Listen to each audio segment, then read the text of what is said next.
ಎಲ್ರಿಗೂ ನಮಸ್ಕಾರ.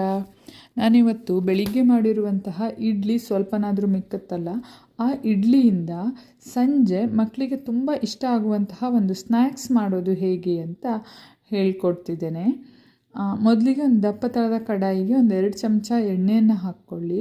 ಅದು ಬಿಸಿ ಆಗೋ ಅಷ್ಟರಲ್ಲಿ ಮಾಡಿರುವಂತಹ ಇಡ್ಲಿಯನ್ನು ಕ್ಯೂಬ್ಸ್ ಆಗಿ ಕಟ್ ಮಾಡಿಕೊಳ್ಳಿ. ನಿಮ್ಗೆ ಯಾವ ಶೇಪ್ ಬೇಕೋ ಆ ಶೇಪಲ್ಲಿ ಕಟ್ ಮಾಡ್ಕೋಬೋದು.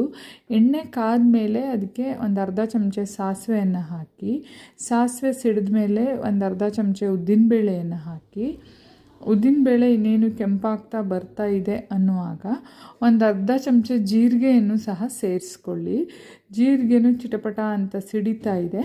ಅದು ಸಿಡಿದ ಮೇಲೆ ಮೊದಲೇ ಚಾಪ್ ಮಾಡಿ ಇಟ್ಕೊಂಡಿರುವಂತಹ ಕ್ಯಾಪ್ಸಿಕಮನ್ನು ಸೇರಿಸ್ಕೊಳ್ಳಿ. ಆನಿಯನ್ ಬೇಕಂದರೆ ಸೇರಿಸ್ಕೋಬೋದು.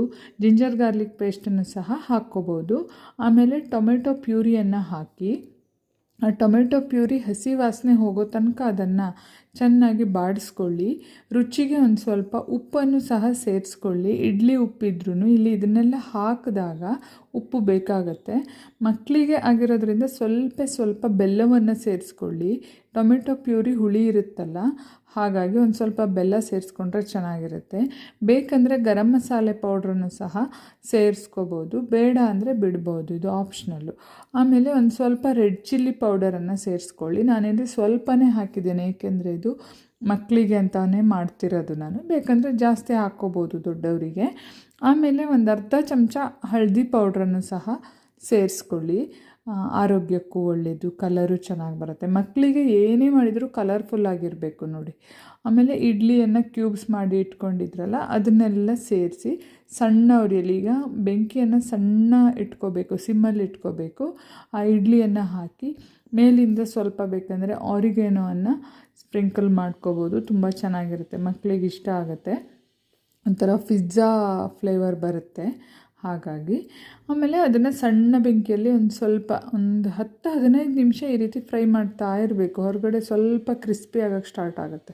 ಆಮೇಲೆ ಸಣ್ಣಗೆ ಕಟ್ ಮಾಡ್ಕೊಂಡಿರುವಂತಹ ಕೊತ್ತಂಬರಿ ಸೊಪ್ಪನ್ನು ಮೇಲ್ಗಡೆಯಿಂದ ಉದುರಿಸಿ ಇನ್ನೊಂದು ಸಲ ಚೆನ್ನಾಗಿ ಮಿಕ್ಸ್ ಮಾಡಿ ಬಿಸಿ ಬಿಸಿಯಾಗಿ ಪ್ಲೇಟಿಗೆ ಸರ್ವ್ ಮಾಡಿಕೊಂಡು, ಬೇಕಂದರೆ ಮನೆಯಲ್ಲೇ ತಯಾರಿಸಿರುವಂತಹ ಟೊಮೆಟೊ ಕೆಚಪ್ಪನ್ನು ಸಹ ಹಾಕಿ ಕೊಡಿ. ಇಲ್ಲ ಅಂದರೆ ಹಾಗೆ ಸಹ ತಿನ್ಬೋದು. ಟೊಮೆಟೊ ಪ್ಯೂರಿ ಹಾಕಿರೋದ್ರಿಂದ ಆ ಟೇಸ್ಟ್ ಬಂದೇ ಬರುತ್ತೆ ನೋಡಿ. ತುಂಬ ರುಚಿಯಾಗಿರುವಂತಹ ಇಡ್ಲಿ ಚಾಟ್ ರೆಡಿಯಾಗಿದೆ.